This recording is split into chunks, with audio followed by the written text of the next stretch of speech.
Sulphate using copper electrode, using copper electrode. ठीक है, copper electrode को यूज करके हमें क्या है, इलेक्ट्रोलिसिस करना है कॉपर सल्फेट का। तो देखो जरा क्या कैसे बनाते हैं, हम बनाते हैं एक बार अपना इलेक्ट्रोलिसिस कैसे हो रहा है यहाँ पे।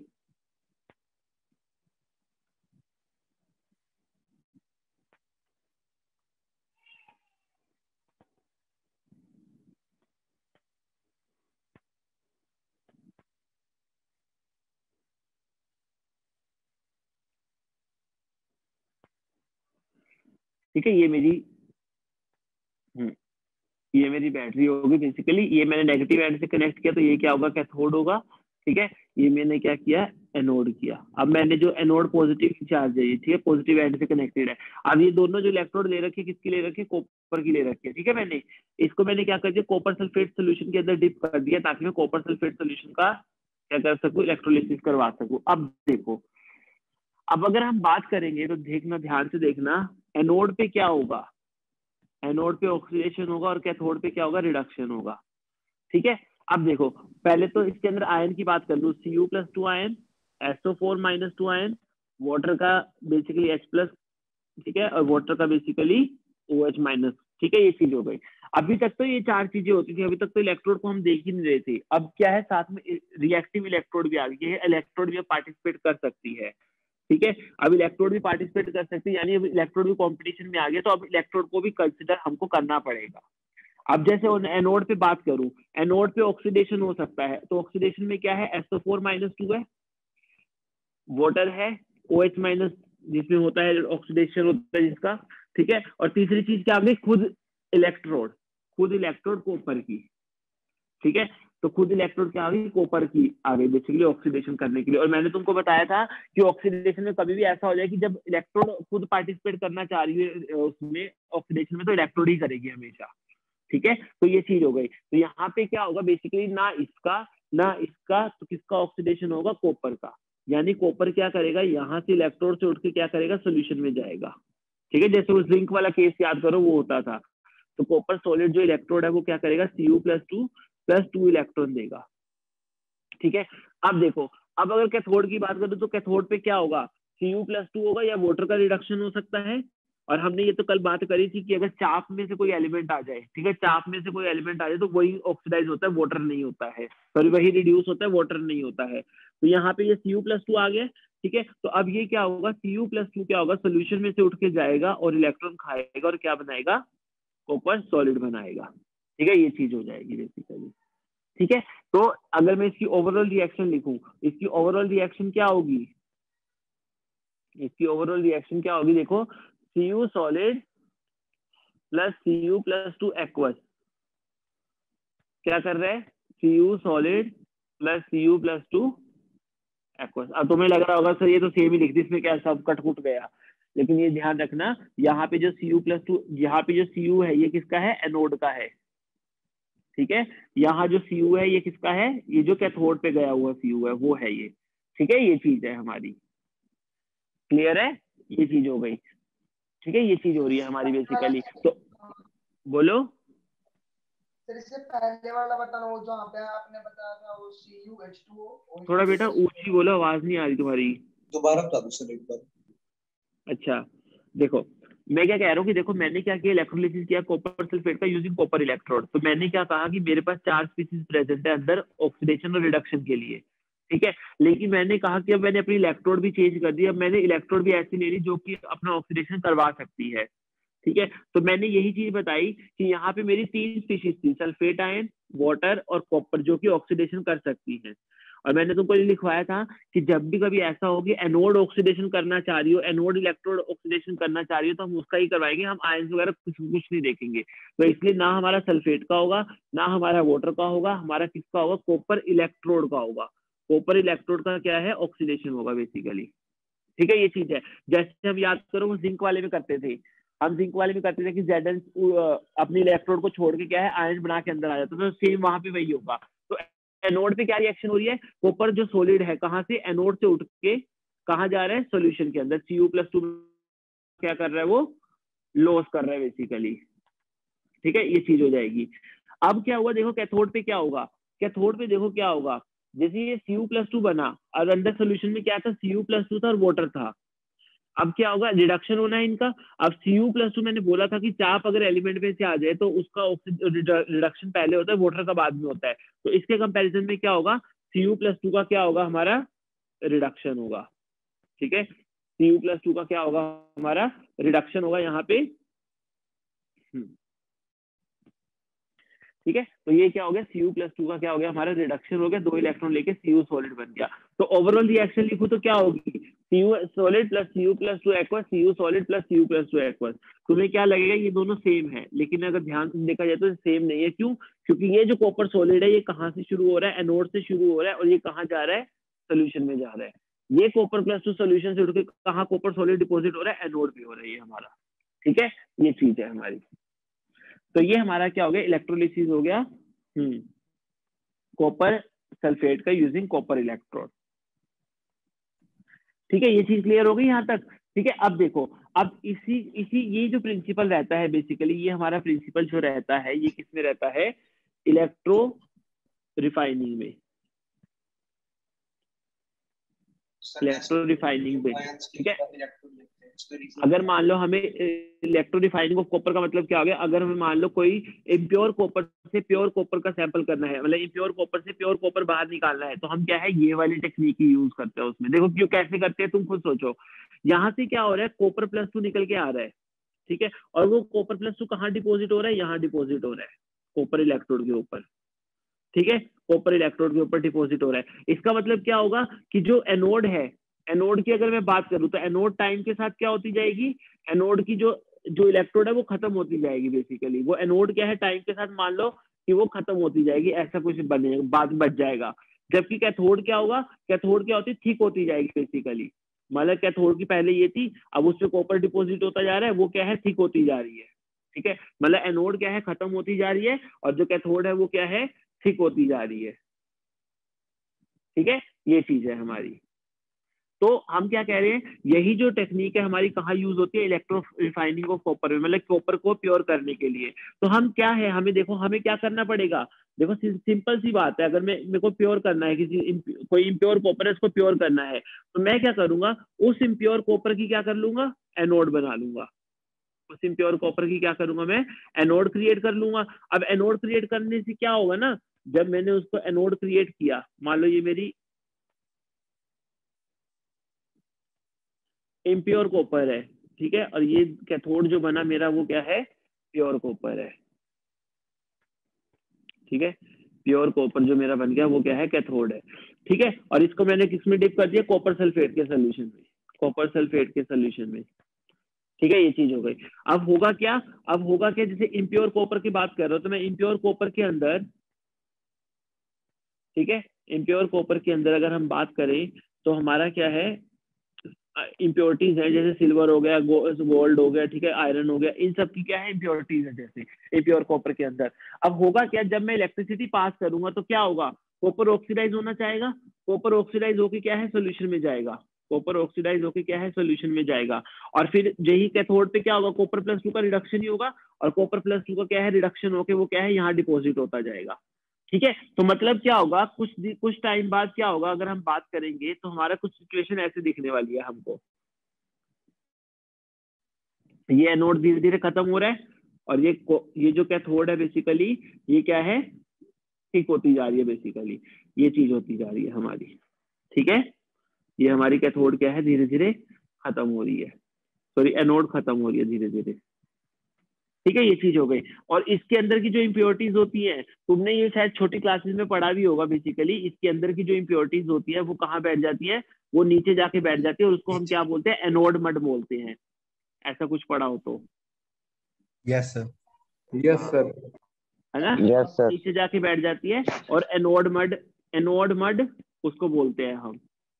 ठीक है, ये चीज होती है। तो ये कहाँ काम आती है बेसिकली, ये कहाँ काम आती है, ये आती है इलेक्ट्रो रिफाइनिंग ऑफ कॉपर में। मतलब कि अगर मान लो कॉपर की हमें क्या है, प्योर कॉपर को प्योर करना है, इम्प्योर कॉपर हमें मिलता है।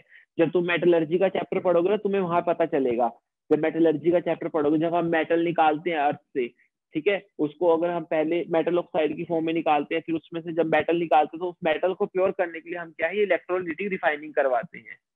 ठीक है, ये इलेक्ट्रोलाइटिक रिफाइनिंग होती है हमारी बेसिकली। ठीक है, अब ये होता है हमारा, यहाँ पे क्या है, हमें प्योर कॉपर मिल जाती है, ये हमारी क्या है, प्योर कॉपर हो जाती है। क्लियर है, यहाँ पे ये इलेक्ट्रोलाइटिक रिफाइनिंग का प्रोसेस होता है। ठीक है, इसमें अगर मैं बात करूंगा तो क्या होगा, एनोड क्या कर रही होगी, एनोड डिक्रीज हो रही होगी। ठीक है, कैथोड का अमाउंट जो है, कैथोड बेसिकली थिकनेस में क्या है, बढ़ रही होगी। और कॉपर प्लस 2 की अगर मैं बात करूं तो कॉपर प्लस 2 बताओ सोल्यूशन के अंदर, जब मैंने यहाँ सोल्यूशन लिया था कॉपर प्लस 2, तो कॉपर प्लस 2 बढ़ेगा, कम होगा या अनचेंज रहेगा? अनचेंज। हाँ, कॉपर क्या होगा, अनचेंज रहेगा। क्यों क्यों अनचेंज रहेगा? क्योंकि देखो जितना कॉपर यहाँ से आ रहा है, ठीक है, जितना कॉपर यहाँ से आ रहा है उतना ही क्या है, कॉपर वहां से जा रहा है। ठीक है, तो कॉपर प्लस 2 की कंसंट्रेशन जो है सॉल्यूशन के अंदर क्या रहेगी, अनचेंज्ड रहेगी। ठीक है, ये चीज रहती है हमारी, ये हमारा इलेक्ट्रोलाइटिक रिफाइनिंग ऑफ कॉपर होता है बेसिकली। ठीक है, इसी ये फिनोमिना कहाँ पे बेसिकली कैसे आया, ये मैंने यहाँ तुम्हें बता दिया कि मतलब ये जो इलेक्ट्रोलिसिस करते हैं ना कॉपर सल्फेट का, ये यहाँ पे हम इसके एप्लीकेशन देख रहे हैं कि इलेक्ट्रोलाइटिक रिफाइनिंग ऑफ कॉपर करना होता है, हम उसमें यही कर सकते हैं। ठीक है, ये चीज हो गई। ऐसे ही हम अभी थोड़ी देर में देखेंगे एक इलेक्ट्रोप्लेटिंग का कंसेप्ट भी होता है। इलेक्ट्रोलाइटिक रिफाइनिंग का तो क्या हो गया कि इम्प्योर सैंपल लिया था हमने, ठीक है, हमने क्या किया था, लेफ्ट साइड इम्प्योर सैंपल लिया था, उस इम्प्योर सैंपल को क्या किया था, प्योर में कन्वर्ट कर दिया था। इलेक्ट्रोप्लेटिंग का मतलब क्या होगा कि हम कोई इलेक्ट्रोड लगा देंगे, इधर दो अलग अलग इलेक्ट्रोड लगा दी, ठीक है, ये मान लो ये वाली अलग इलेक्ट्रोड है। हम क्या करेंगे, इलेक्ट्रोप्लेटिंग का मतलब क्या होगा, इसका जो मटेरियल होगा, जो भी जिसकी भी इलेक्ट्रोड होगी, मान लो सिल्वर की होगी, गोल्ड की होगी, उसको प्लेटिंग करवाएंगे, उसकी हम क्या करेंगे, परत चढ़ाएंगे दूसरी रोड के ऊपर। ठीक है, के ऊपर। ठीक है, तो इसको हम क्या बोलते हैं, इलेक्ट्रोप्लेटिंग बोलते हैं। मतलब क्लियर हुआ, इलेक्ट्रोप्लेटिंग कुछ नहीं है, इलेक्ट्रोलाइटिक रिफाइनिंग ही है, बस बस उसमें एक ही इलेक्ट्रोड दूसरी ले लेते हैं कि ताकि जिसके ऊपर क्या है इलेक्ट्रोड, मतलब जैसे मान लो यहाँ मैंने कैथोड जो लिया, अगर मैं कैथोड प्योर कॉपर लिया था यहाँ पे मैंने, अगर मैंने मान लो कॉपर नहीं लिया होता, मैंने मान लो आयरन ले लिया होता, तो क्या होता, आयरन के ऊपर कॉपर की वो प्लेट वो चढ़ जाती, लेयर बन जाती। ठीक है, तो वो क्या हो जाती, इलेक्ट्रोप्लेटिंग हो जाती बेसिकली, अगर और इलेक्ट्रोड देता तो वो एक मेटल पे दूसरी मेटल की लेयर चढ़ाना ही क्या कहलाता है, इलेक्ट्रोप्लेटिंग कहलाता है। यहाँ तक क्लियर है? Yes sir. कैसे होती है तो सर, क्या प्रॉपर मैकेनिज्म क्या होता है? प्रॉपर मैकेनिज्म यही तो हो रहा है, ये जो हम कर रहे हैं यहाँ पे, ये जो हम कर रहे हैं, ये प्रॉपर मैकेनिज्म यही तो हो रहा है। जैसे कि यहाँ से देखो, और सिंपल सी बात देखो ना, ये क्या करेगा बेसिकली, ये क्या करेगा, ये जाएगा सोल्यूशन के अंदर ऑक्सीडाइज होके, ठीक है, और यही फिर क्या करेगा, रिड्यूस हो जाएगा, तो इसके ऊपर डिपॉजिट हो जाएगा। अब जब इसके ऊपर ये डिपॉजिट हो गया तो बेसिकली क्या हो गया, इलेक्ट्रोप्लेटिंग ही तो हो रही है कि हमने नीचे क्या है, हमने मान लो कॉपर की इलेक्ट्रोड नहीं ली थी, हमने आयरन की ली थी, और बाहर हम उसके ऊपर क्या है, कॉपर की लेयर चढ़ा रहे हैं, तो ये इलेक्ट्रोप्लेटिंग हो गया बेसिकली। हमारा प्रोसेस यही रहेगा, फिर ऐसे ही होगा ये हमारा। वो रिएक्ट भी तो कर सकता है सर? वो रिएक्ट कर सकता है, नहीं कर सकता है, ऐसे तो हमें वो सोच समझ के लेना होता है, हम ऐसे नहीं किसी को भी ले लेंगे, हम किसी की भी इलेक्ट्रोप्लेटिंग करवा देंगे, ऐसा भी नहीं है। ठीक है, ये चीज है। ठीक है, तो हमें बहुत ऐसे सोच समझ के लेनी होती है चीजें, मतलब ऐसा नहीं है कि हम किसी को भी डाल देंगे और सभी पे इलेक्ट्रोप्लेटिंग हो सकती है, ऐसा नहीं होता है। ठीक है, वो हमें देखना पड़ता है, बहुत सारे फैक्टर्स उसमें आ जाते हैं, कौन रिएक्टिव है, कितना रिएक्टिव है, कहीं वो रिड्यूस ना कर रहा हो, कहीं वो ऑक्सीडाइज ना कर रहा हो, तो ऐसे। ठीक है, ये चीज रहती है। चलो ठीक है, अब चलते हैं आगे, ये चीज हो गई, ये चीज पढ़ ली बेसिकली। ठीक है, अब हम क्या पढ़ते हैं, क्वांटिटेटिव एस्पेक्ट पढ़ते हैं। ये हमारा क्वालिटेटिव यहाँ तक खत्म हो गया कि हमें क्वालिटेटिव में प्रोडक्ट ऑफ इलेक्ट्रोलिसिस आने चाहिए कि प्रोडक्ट ऑफ इलेक्ट्रोलिसिस बनते कैसे हैं। ठीक है, उनको कैसे देखना होता है, कैसे नहीं, हमें बहुत सारा आइडिया मिल चुका है। ठीक है, हमारा बहुत सारा कंसेप्ट क्या है, डेवलप हो चुका है इसको देखने के लिए कि इलेक्ट्रोलिसिस का प्रोडक्ट कैसे देखते हैं हम। ठीक है, ये हमारा सारा क्या था, क्वालिटेटिव एस्पेक्ट में था। ठीक है, अब हम बात करते हैं किसकी, क्वांटिटेटिव एस्पेक्ट्स ऑफ इलेक्ट्रोलिसिस की, क्वांटिटेटिव एस्पेक्ट्स ऑफ इलेक्ट्रोलिसिस।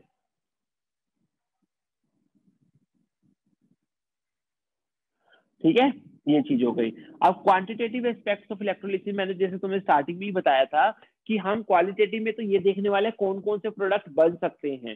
ठीक है, और क्वांटिटेटिव में हम पढ़ेंगे कि अब हमारा क्या है, जो प्रोडक्ट बन रहे हैं वो कितने अमाउंट में बन रहे हैं, ठीक है, अब वो देखेंगे हम। तो इसको दिखाने के लिए हमारे क्या है, हमारे पास फैराडे के दो लॉज होते हैं, ठीक है, हमारे पास क्या है, इसको क्वांटिटेटिव स्टडी करने के लिए हमारे पास फैराडेज ने क्या थे, दो लॉज ऑफ इलेक्ट्रोलिसिस दिए थे, वो देखते हैं वो लॉ क्या कहते हैं, उसी लॉ के बेसिस पे हम क्या है सब कुछ निकाल सकते हैं, कौन कितना बनेगा कितना नहीं बनेगा, ठीक है, ये चीज देखते हैं। चलो तो अब देखो यहाँ पे फैराडे का अगर फर्स्ट लॉ की बात करूं, Faraday first law of electrolysis, ठीक है, वो क्या कहता है, देखो वो ये कहता है बेसिकली कि किसी भी, देखो होता क्या है, एनोड या कैथोड पे अगर हम बात करें तो चीजों का क्या है, डिपोजिशन होता है। अगर कोई सॉलिड चीज है तो वो डिपॉजिट हो रही है, ठीक है, अगर कोई गैस चीज है तो वो लिबरेट हो रही है, वहां पे हम बोलेंगे गैस लिबरेट हो रही है, गैस निकल रही है बेसिकली, ठीक है, ये चीज होती है। तो अब भी फैराडे फर्स्ट लॉ क्या बताता है कि ये कहता है कि कितना अमाउंट ऑफ जो सब होगा या कितना अमाउंट ऑफ स्पीशीज जो है वो लिबरेट होगी, वो डिपेंड करेगा तुम कितना क्वांटिटी ऑफ चार्ज पास कर रहे हो इलेक्ट्रोलाइटिक सेल के, ठीक है। मतलब ये क्या कहता है, according to this law, first law Faraday law of electrolysis क्या कहता है कि amount of the substance deposited और लिबरेटेड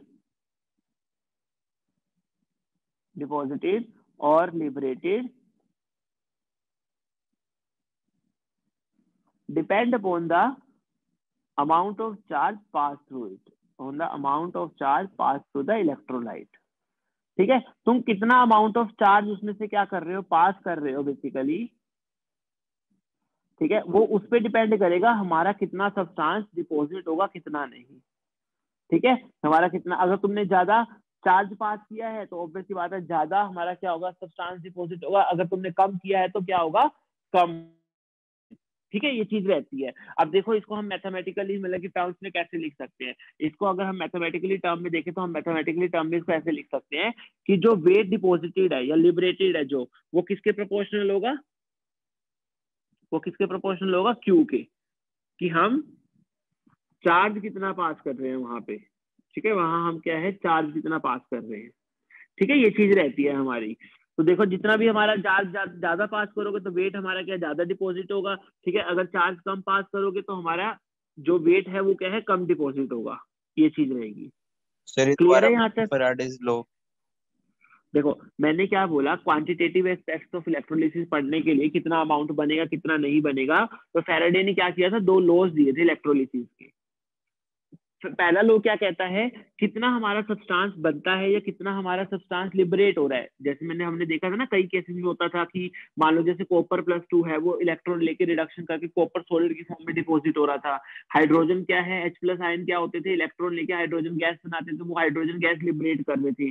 तो कितनी गैस लिबरेट होगी या कितना सब्सटेंस डिपॉजिट होगा, वो डिपेंड करेगा तुमने उस इलेक्ट्रोलाइटिक सेल में से कितना चार्ज पास किया है। अगर तुमने वहां से चार्ज ज्यादा पास किया है, ठीक है, तो हमारा क्या होगा, वेट ज्यादा डिपॉजिट होगा, ठीक है, और अगर तुमने चार्ज ज्यादा पास नहीं किया है तो तुम्हारा वेट भी क्या है, कम डिपॉजिट होगा। ये उस पर डिपेंड करेगा, जितना चार्ज करोगे उसके हिसाब से ज्यादा वेट होगा, ठीक है, ये चीज है। तो मैथमेटिकली मैं लिख सकता हूँ कि W is proportional to Q। W यहाँ पे क्या हो गया, weight of the substance deposited और लिबरेटेड, ठीक है, सब्सटेंस का वेट क्या है, डिपॉजिट कितना हुआ है और लिबरेट कितना हुआ है बेसिकली, ठीक है, ये चीज हो गई। और Q हमारा क्या हो गया, बेसिकली चार्ज हो गया, चार्ज कितना है हमारा, ठीक है, हमने चार्ज कितना पास किया है। अब Q हमें पता है चार्ज क्या होता है, अगर हम बात करें तो तुमने फिजिक्स में पढ़ा होगा, चार्ज जो होता है बेसिकली क्या हो गया, it is current into time, ठीक है, जहां पे जो करंट है वो एम्पियर में होना चाहिए, ठीक है, ये आई से रिप्रेजेंट करते हैं, एम्पियर में होना चाहिए, जहां से टाइम जो है वो किस में होना चाहिए, सेकंड में होना चाहिए, ठीक है, ये चीज ध्यान रखना, ठीक है। तो हमारा क्या आ गया, वेट किसके प्रोपोर्शनल आ गया, वेट आ गया हमारा आई टी के प्रोपोर्शनल, मतलब चार्ज के प्रोपोर्शनल आ गया। अब मैं प्रोपोर्शनैलिटी साइन हटाऊंगा तो क्या लगाऊंगा, कॉन्स्टेंट लगाऊंगा, जो कि क्या होता है, जेड आई टी, जेड होता है हमारा प्रोपोर्शनैलिटी कॉन्स्टेंट, ठीक है, जेड आई, ये हमारा प्रोपोर्शनैलिटी कांस्टेंट होता है। और इसको हम बोलते क्या है, इसको हम बोलते हैं इलेक्ट्रोकेमिकल इक्विवेलेंस, इसको हम क्या बोलते हैं, इलेक्ट्रोकेमिकल इक्विवेलेंस, ठीक है। अब इसकी एक बार ऐसा करते हैं, हम वैल्यू डिटरमाइन कर लेते हैं इसकी, ठीक है, हम इसकी क्या सकते हैं, z की क्या वैल्यू होती है देख लेते हैं एक बार। चलो देखो, हाँ देखो, मुझे पता है कि मेरा charge on 1 mole of electron कितना होता है, ये मैंने करवाया था तुमको। Charge on 1 mole of electron कितना होता है? 1 फैराडे। 1 फैराडे, ठीक है, वेरी गुड, 1 फैराडे। और हमेशा क्या होता है, जब भी हम ये इलेक्ट्रोलिसिस करवाते हैं तो 1 फैराडे ऑफ चार्ज हमेशा हमें क्या देता है, कितना मास देता है, बेसिकली ये कितना मास देता है, इक्विवेलेंट वेट के इक्वल हमें क्या है, मास देता है ये। मतलब अगर मैं कहना चाहूँ तो मैं ये लिख सकता हूँ कि अगर 1 फैराडे ऑफ चार्ज पास कर रहा हूँ तो ये मुझे क्या दे रहा है, 1 ग्राम इक्विवेलेंट ऑफ सब्सटेंस देता है। ठीक है, ये हमने देखा है एक्सपेरिमेंट से। ठीक है, कि हमारा 1 फैराडे अगर चार्ज हम पास करते हैं तो हमारा क्या हो रहा है, basically 1 gram equivalent of substance वो दे रहा है हमको। 1 ग्राम इक्विवेलेंट ऑफ सब्सटेंस का मतलब क्या हो गया, कितना वेट मिल रहा है हमको, इक्विवेलेंट वेट जितना हमें क्या है उसको डिपॉजिट हो रहा है। मतलब ये 1 ग्राम इक्विवेलेंट मिल रहा है और हम बोल सकते हैं कि हमें कितना मास उसका डिपॉजिट या लिबरेट हो रहा है, इक्विवेलेंट वेट जितना है उतना उसका मास क्या है, डिपॉजिट हो रहा है। ठीक है, तो 1 फैराडे ऑफ चार्ज मतलब कि हमें क्या कितना वेट देता है, इक्विवेलेंट वेट के बराबर वेट दे रहा है।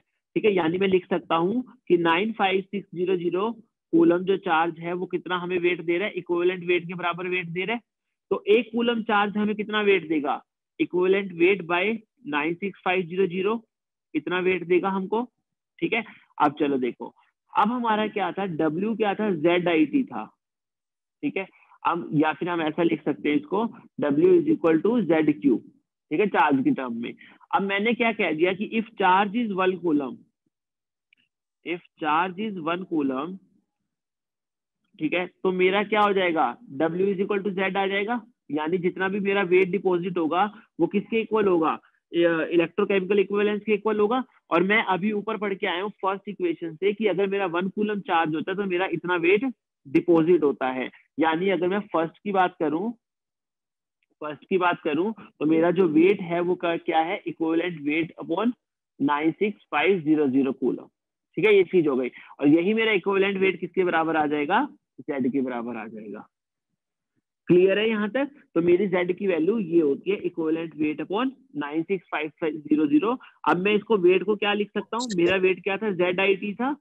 Z की वैल्यू हमें पता चल गई कितनी, इक्विवेलेंट वेट दोबारा बताना प्लीज। 96500 IT। बताता हूँ।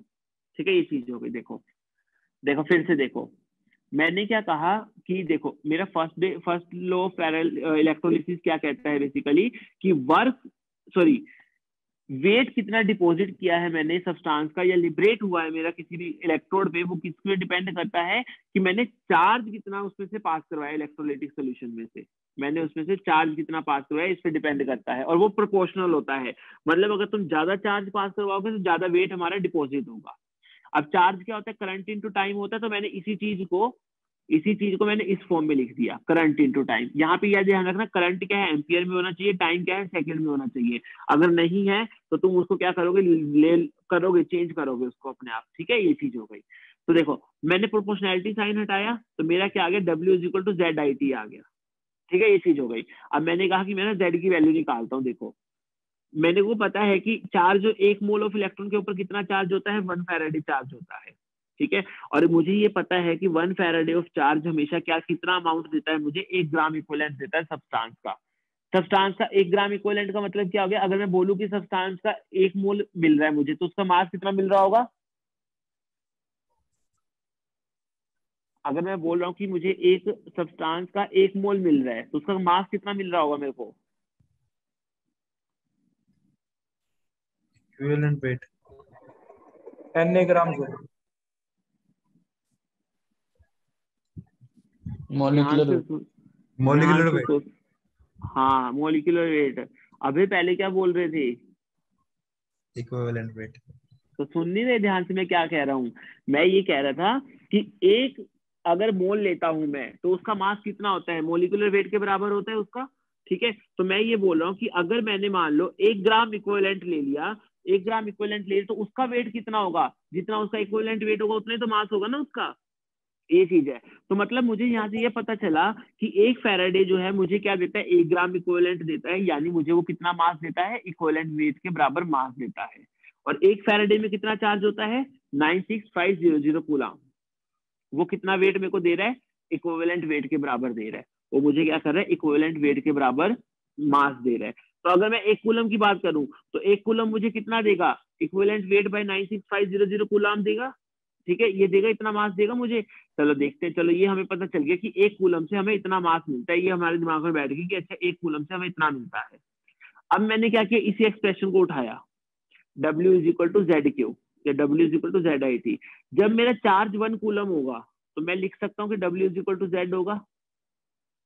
मतलब जितना भी वेट डिपॉजिट होगा 1 कूलम चार्ज पे, उतना ही तो मेरा जेड होगा कि नहीं होगा। और मुझे ऊपर पता चल चुका है कि 1 कूलम चार्ज पे कितना वेट डिपॉजिट होता है, इक्विवेलेंट वेट बाय 96500। तो यहाँ से मेरा निकल के आया कि मेरा जो Z होगा वो कितना होगा, equivalent weight divide by 96500।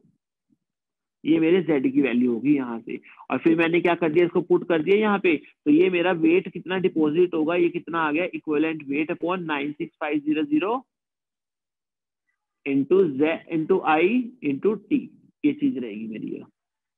Clear है यहाँ तक? बताओ यहाँ तक कुछ दिक्कत हो तो। सर ये 96500 coulomb is equal to equivalent weight, ये समझ नहीं आया बस। ये दो कौन सा 96500 कूलम इक्वल टू, इसके बाद वाला मतलब कैसे समझ नहीं ये आया। समझ नहीं आया सर, 1 फैराडे चार्ज को आपने 1 gram equivalent of substance Yes, sir. Equivalent weight के इक्वल कैसे करा? देखो एक रिएक्शन से बताता हूँ। मान लो ये रिएक्शन हो रही है, ये है मान लो, ठीक है। मुझे ये बताओ n मोल ऑफ इलेक्ट्रॉन मुझे मेटल कितना देंगे, 1 मोल ऑफ मेटल दे रहे हैं। बताओ ये सही है? Yes sir. Yes sir. n mole of electron का मतलब क्या हुआ, कितना charge, n Faraday of charge मुझे क्या दे रहा है, n मोल ऑफ इलेक्ट्रॉन का मतलब यही होता है ना कि n mole of Yes, n Faraday of charge मुझे क्या दे रहा है, 1 1 मोल ऑफ Faraday. मेटल दे रहा है। ठीक है, अब Yes, sir. 1 Faraday of charge मुझे क्या देगा, अगर मैं 1 फैराडे ऑफ चार्ज की बात करूं तो क्या देगा वो, M by N. 1 mole by n, 1 by n mole of m देगा। Yes sir. Yes. ठीक है, अब देखो अगर मैं लिखूं कि ग्राम इक्विवेलेंट क्या होते हैं मेरे, मोल्स इनटू n फैक्टर होते हैं, है ना। Yes, मुझे sir. कितना मोल मिल रहा है यहाँ पे मेटल का, देखो मुझे कितना मोल मिल रहा है, 1 बाय n मोल मिल रहा है। ठीक है, ये क्लियर है? Yes, yes sir. सर। इसका n फैक्टर बताओ यहाँ पे कितना होगा, इसका एक बारी n फैक्टर बताओ, यहाँ पे मेटल का n फैक्टर कितना होगा, N. n होगा, Yes, sir. n होगा। Yes, sir. तो बेसिकली ये देखो जरा, जब मैंने काटा तो ये कितना आ गया, 1 आ गया। 1 gram equivalent. तो इसका मतलब क्या पता चला यहाँ से कि 1 फैराडे ऑफ चार्ज जब भी पास करते हो वो तुम्हें हमेशा क्या देता है, 1 ग्राम इक्विवेलेंट देता है, किसका, सब्सटेंस का। क्लियर है? अब क्लियर है ये चीज, Yes, sir. है ना। अब देखो, अब तुम ये देखो ग्राम इक्विवेलेंट किसके इक्वल होते हैं, वेट के, वेट बाय इक्विवेलेंट वेट। ठीक है, Yes. अब नंबर ऑफ ग्राम इक्विवेलेंट कितने हैं, 1 है। ये क्या हो गया, 1 बाय इक्विवेलेंट वेट हो गया। यानी वेट कितना मिलेगा, अगर मैं बात करूं तो वेट कितना मिलेगा मुझे, इक्विवेलेंट वेट के बराबर मिलेगा। यानी अब यहां से निकल के आया कि 1 फैराडे ऑफ चार्ज जो है मुझे क्या देता है, 1 ग्राम इक्विवेलेंट ऑफ सब्सटेंस देता है हमेशा। और इसका मतलब मैं इसको दूसरे टर्म में अगर लिखना चाहूं तो वो मुझे क्या देता है, इक्विवेलेंट वेट ऑफ सब्सटेंस देता है। ठीक है, ये बोल रहा हूं मैं यहाँ पे। तो मैंने यही चीज यहाँ यूज की है कि 1 फैराडे ऑफ चार्ज मुझे क्या देता है, 1 ग्राम इक्विवेलेंट ऑफ सब्सटेंस देता है हमेशा। या फिर मैं बोल सकता हूँ कि मुझे इक्विवेलेंट वेट के बराबर क्या है, वो मास देता है। ठीक है, अब क्लियर है? Yes, sir. पक्का क्लियर है ना ये चीज है? Yes, sir. It's clear. किसी को भी दिक्कत हो तो पूछ लो भाई इसमें।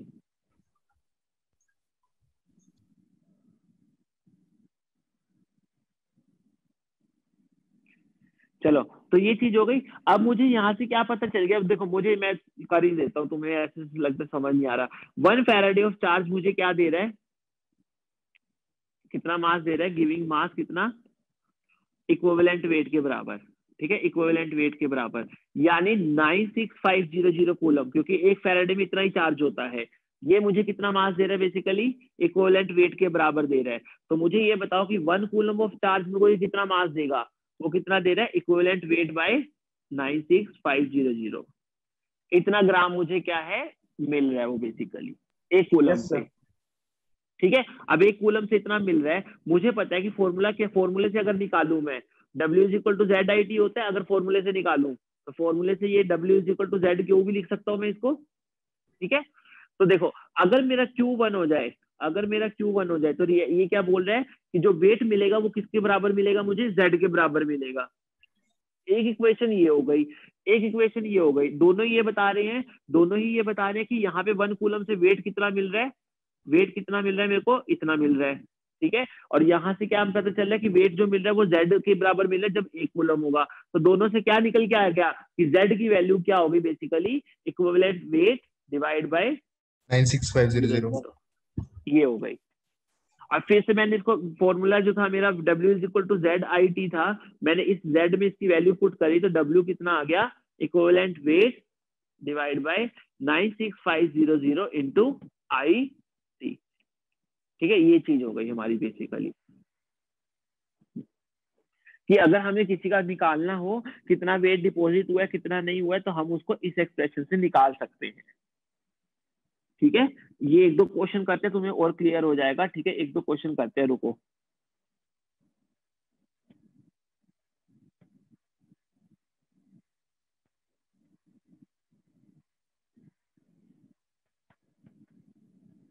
देखो इसमें लिखा हुआ है, इसमें देखो, a solution of copper sulphate is electrolysed for 10 minutes with a current of 1.5 ampere, the mass of the copper deposited at the cathode, ठीक है।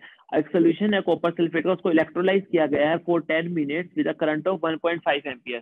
देखो पहले तो हमें देखो क्या है, हमारे पास हमें पता है, देखो 2-3 चीजें कर सकते हैं हम, एक तो सीधा फॉर्मूला लगा सकते हैं, एक तो हाफ रिएक्शन से कर सकते हैं, मर्जी है तुम्हारी जैसे तुम्हें सही लगे। देखो तुम्हें पता है कॉपर प्लस 2 यहाँ पे इलेक्ट्रोलाइज हो रहा है, ठीक है, कॉपर इलेक्ट्रोलाइज हो रहा है, तो कॉपर प्लस 2 जो है किसमें जाने वाला है, रिड्यूस होके कॉपर में जाने वाला है वो, ठीक है। तुम्हें पता है कि ये यहाँ पे क्या करने वाला है, कॉपर सॉलिड में जाने वाला है। एक तरीका तो ये है कि तुम ऐसा कर सकते हो, देखो एक तरीका तो ये है कि तुम ऐसा कर सकते हो, ये रिएक्शन लिखी तुमने, तुम क्या करो यहाँ से देख लो कि तुम्हारे 2 मोल ऑफ इलेक्ट्रॉन, एक तो यूनिटरी मेथड होता है ना सीधा कि यूनिटरी मेथड लगा रहे हो कि 2 मोल ऑफ इलेक्ट्रॉन तुमको क्या दे रहा है, तुमको वो दे रहा है 1 मोल ऑफ कॉपर, ठीक है। तो ये बताओ 2 मोल में कितना चार्ज होगा, यानी 2 फैराडे ऑफ चार्ज तुमको क्या दे रहा है, 1 mole of electron, sorry 1 mole of copper दे रहा है, Yes, ठीक sir. है, 1 मोल ऑफ कॉपर दे रहा है तुमको, ठीक है। फिर तुमने निकाला कि यानी 2 इंटू 9650 कूलम, 500 कूलम चार्ज तुम्हें क्या दे रहा है, 1 मोल ऑफ कॉपर यानी 63.5 ग्राम ऑफ कॉपर, मास में लिख दिया मैंने इसको, ठीक है। तो 1 कूलम ऑफ चार्ज कितना देगा तुमको, Divide कर दो. 63.5 डिवाइड बाय 2 इंटू 96500 कूलम, ठीक है। Yes. ये चीज हो जाएगी, इतना ग्राम ऑफ कॉपर मिलेगा। अब तुम देख लो कि ये तो रिएक्शन के अकॉर्डिंग था, अब तुमने देखा कि तुमने चार्ज एक्चुअल में पास किया कितना, तुमने कितना चार्ज पास किया 10 मिनट, और मतलब 10 मिनट्स के लिए करंट पास किया 1.5 एम्पियर। तो तुम सबसे पहले यहाँ से चार्ज ही निकाल लो, चार्ज क्या होगा, करंट इनटू टाइम, और मैंने बोला था करंट एम्पियर में होना चाहिए, टाइम क्या है सेकंड में होना चाहिए, लेकिन मिनट्स में है, तो इसको क्या करोगे 60 से मल्टीप्लाई कर दोगे, तो ये कितना आ जाएगा, ये आ जाएगा 300 सेकेंड आ जाएगा ये हमारा, ठीक है, सॉरी 300 कूलम आ जाएगा। 900 हाँ हाँ सॉरी 900 ये कूलम आ जाएगा बेसिकली, ठीक है। ये हमारा क्या आ गया, 900 कूलम चार्ज आ गया। तो अगर 1 कूलम से इतना वेट मिल रहा है तो तुम्हें 900 कूलम से कितना मिलेगा, इधर Multiply कर 900 देंगे. इसको मल्टीप्लाई कर दो। मतलब एक तरीका तो ये है करने का कि तुम एक रिएक्शन लिखो और फिर यूनिटरी मेथड लगा दो, ठीक है, यूनिटरी मेथड के हिसाब से कर लो और जो रिएक्शन होगी उसके हिसाब से देख लेना। और एक क्या है सीधा सीधा जो हमने फॉर्मूला लगाया था कि W is equal to equivalent weight divide by 96500 into I into T. देखो आएगा वही, देखना अभी जितना ये वेट डिपॉजिट हुआ है ना, देखो आना वही है। इक्विवेलेंट वेट क्या होगा कॉपर का, अब देखो कॉपर में यहाँ कितने इलेक्ट्रॉन का ट्रांसफर हो रहा है, 2 इलेक्ट्रॉन का गेन कर रहा है, तो कॉपर की वैलेंसी कितनी होगी, सॉरी एल फैक्टर कितना हो गया, 2 हो गया हमारा। तो देखो इक्विवेलेंट वेट क्या हो जाएगा कॉपर का 63.5 इसका मोलर वेट है डिवाइड बाय 2, ठीक है। नीचे क्या है 96500 है। करंट कितना है इसके अंदर, करंट कितना दे रखा है 1.5 एम्पियर दे रखा है, टाइम कितना दे रखा है 10 दे रखा है मिनट्स, और उसको मल्टीप्लाई कर दिया 60 सेकंड से। देखो ये दोनों बराबर ही आने हैं, एक सीधा फॉर्मूला लगा के तुम कर सकते जैसे तुम्हें सही लगे, ठीक है, जैसे तुम्हें सही लगे वैसे तुम कर देना, ठीक है। तो यहाँ पे तुम क्या निकाल लोगे कि वेट ऑफ कॉपर कितना डिपॉजिट हुआ है उसके हिसाब से बता दोगे, ठीक है। उसने यही पूछा कि मास ऑफ कॉपर कितना डिपॉजिट हुआ है। अच्छा देखो ऐसे क्वेश्चन में ना ये भी नहीं सोचना, कई कई क्वेश्चन में तो तुमको मतलब ऐसे सोचना ही नहीं पड़ेगा, क्योंकि ना वो तुम्हें हमेशा ऐसे देगा कि कितना मास ऑफ कॉपर डिपॉजिट हुआ है कितना नहीं डिपॉजिट हुआ है, ठीक है। अब जैसे तुम मान लो कि यहाँ सोचने लग जाओ, अगर मान लो तुम क्वेश्चन शुरू से देखते हो तुम यही सोचते ना, अच्छा एक्वा सोल्यूशन दे रखा है कॉपर सल्फेट का, ठीक है। अब कॉपर सल्फेट के एक्वा सोल्यूशन में कॉपर का ऑक्सीडेशन होता है या नहीं होता, रिडक्शन होता है या नहीं होता, वाटर का होगा किसका होगा, कुछ सोचना ही नहीं है। क्यों नहीं सोचना, क्योंकि उसने हमें से कुछ ऐसा पूछा ही नहीं है, उसने हमें सीधा ही बोल दिया है कि कॉपर का बताओ कितना डिपॉजिट हो रहा है, इसका मतलब वो कॉपर का रिडक्शन तो करवा ही रहा है ना। हमें कुछ लेना देना नहीं है, हमें यहाँ पे कुछ नहीं जानना कि प्रोडक्ट ऑफ इलेक्ट्रोलिसिस क्या बनने वाला है, क्योंकि उसने क्वेश्चन में खुद ही बोल दिया है। कॉपर सल्फेट को उसने इलेक्ट्रोलाइज करवाया और वो किसका पूछ रहा है, कॉपर डिपॉजिट कितना हुआ, इसका मतलब वो ये तो मान ही रहा है ना, बाकी हमें चाहे कुछ पता ना हो लेकिन इतना तो पता चल गया ना कि ये रिएक्शन तो पक्का ही हो रही होगी, तभी वो कॉपर का पूछ रहे हैं। तो हमें इसी से मतलब है, हमें बाकियों से मतलब भी नहीं कि अंदर क्या हो रहा है क्या नहीं हो रहा है, ठीक है। तो इसमें मतलब कि जैसे तुम ये एक्वा सोल्यूशन आ गया तो तुम वैसे तुम्हें सोचना चाहिए था कि सर जो जो रिएक्शन होगी वो देखनी पड़ेगी कौन सी रिएक्शन हो रही है कौन सी नहीं हो रही है, ठीक है। इलेक्ट्रोड कैसी है, इलेक्ट्रोड इनर्ट है या नहीं है, वैसे तो दे नहीं रखा तो इनर्ट ही मानेंगे, लेकिन ऐसा कुछ सोचना ही नहीं है हमको, वो तो हमें प्रोडक्ट ऑफ इलेक्ट्रोलिसिस में सोचना था क्या क्या बन सकता है। अब तो उसने सीधा बोल ही दिया ना कि कॉपर का मास बताओ कितना डिपॉजिट होगा, इसका मतलब वो ये रिएक्शन तो करवा ही रहा है, हमें कोई कॉम्पिटिशन देखना ही नहीं किसी के साथ, हमें नहीं देख रहा क्या पता कॉपर बन रहा है या नहीं बन रहा, हमें चेक ही नहीं करना है, उसने बोल दिया तो इसका मतलब बन ही रहा होगा, ठीक है ना। ये चीज ध्यान रखना। क्लियर है मैं क्या कहना चाह रहा हूँ? Yes sir. हाँ ये चीज है। चलो देखो एक तेरे क्वेश्चन को और थोड़ा देख ऊपर लेते हैं। करना। एक मिनट।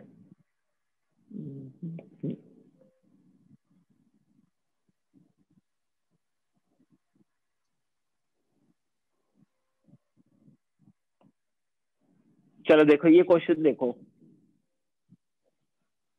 इसलिए तो सीधा सा ही है, देख के ही हो जाएगा ये तो, इसमें तो क्या ही है। क्या कह रहे हैं वो, consider the reaction this, what is the quantity of electricity in coulomb needed to reduce 1 mole of, यहाँ पे आना था Cr2O7-2, ठीक है, Cr2O7-2 कितनी क्वांटिटी चाहिए इसके 1 मोल को रिड्यूस करने के लिए। देखो रिएक्शन लिखी हुई है, रिएक्शन को बैलेंस भी कर रखा है, अगर तुम्हें रिएक्शन बैलेंस नहीं होगी ना तो तुम रिएक्शन बैलेंस कर लेना, फिर ही पता चलेगा हो रहे कितने नहीं। तो देखो जहां से 1 मोल को रिड्यूस करने के लिए हमें कितने इलेक्ट्रॉन चाहते हैं, 6 मोल ऑफ इलेक्ट्रॉन चाहिए हमें, ये समझ रहे हो, यस सर। है ना। हमें कितना क्या चाहिए, बेसिकली हमें 6 मोल ऑफ इलेक्ट्रॉन चाहिए, ठीक है, 6 मोल ऑफ इलेक्ट्रॉन। अब 6 मोल ऑफ इलेक्ट्रॉन का मतलब क्या हो गया, 1 मोल ऑफ इलेक्ट्रॉन पे कितना चार्ज होता है 1 फैराडे, तो 6 मोल ऑफ इलेक्ट्रॉन पे यस कितना हो जाएगा 6 6 फैराडे into हो जाएगा, तो इसमें हमारा ए ऑप्शन आ जाएगा, ठीक है। मतलब अगर वो कहता है ना कि हमें मान लो 10 मोल ऑफ Cr2O-7 को रिड्यूस करना है, क्रोमेट आयन को रिड्यूस करना है 10 मोल, तो हमें पता है कि रिएक्शन के अकॉर्डिंग 1 मोल को 6 मोल चाहिए, मतलब 6 फैराडे चार्ज चाहिए, तो 10 मोल को कितना चाहिए होगा 60 फैराडे चार्ज चाहिए होगा हमको। क्लियर है, यहाँ तक क्लियर है? Yes sir.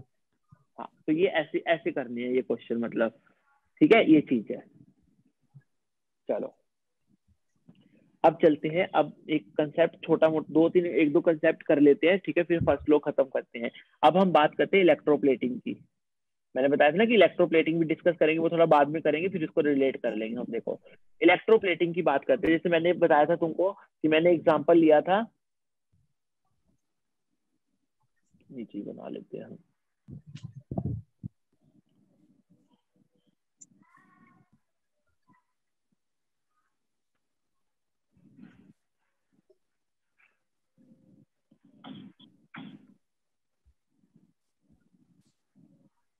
इलेक्ट्रोप्लेटिंग क्या हो रहा था, इलेक्ट्रोप्लेटिंग होता क्या है बेसिकली, कोटिंग करना of metal on another metal. ठीक है, ठीक है, ये हमारा क्या हो गया बेसिकली इलेक्ट्रोप्लेटिंग हो गया। जो हम जैसे गैल्वेनाइजेशन नहीं करते, याद हो तो तुमने गैल्वेनाइजेशन पढ़ा होगा कि हम आयरन के ऊपर क्या करते हैं, जिंक की कोटिंग कर देते हैं, यस सर। है ना। तो ये चीज है। तो ऐसी हम ये चीज बोले कि एक मेटल पे दूसरे मेटल की कोटिंग करना, उसको हम क्या बोल रहे हैं, इलेक्ट्रोप्लेटिंग बोल रहे हैं। और उस इलेक्ट्रोप्लेटिंग में हम क्या है, इलेक्ट्रोलिसिस का यूज करते हैं। जैसे मान लो कि ये मेरी आयरन की इलेक्ट्रोड है, ठीक है, और ये मेरे को क्या है, देखो जिसकी कोटिंग करनी है उसको क्या है, तुम्हें वो इलेक्ट्रोड बना एनोड बनाना पड़ेगा। मान लो तुम्हें इस आयरन के ऊपर सिल्वर की कोटिंग करनी है, तो ये तुम्हारी सिल्वर क्या होगी, सिल्वर इलेक्ट्रोड हो जाएगी, ठीक है, जो कि क्या होगा, एनोड होगा हमारा। ठीक है, जिसके ऊपर कोटिंग करनी है उसको तुम्हें कैथोड बनाना पड़ेगा। ठीक है, जिसके ऊपर कोटिंग करनी है उसको तुम्हें क्या है, कैथोड बनाना पड़ेगा। ठीक है, और एक इलेक्ट्रोलाइट तो लेना ही पड़ेगा तुमको। ठीक है, ये चीज होगी, तुमने Ag+ का इलेक्ट्रोलाइट ले लिया। ठीक है, अब ये इसमें क्या करना है, ठीक है,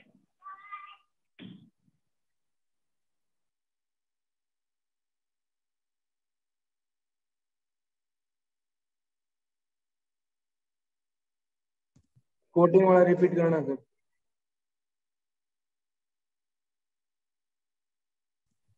सर आवाज नहीं आ रही है।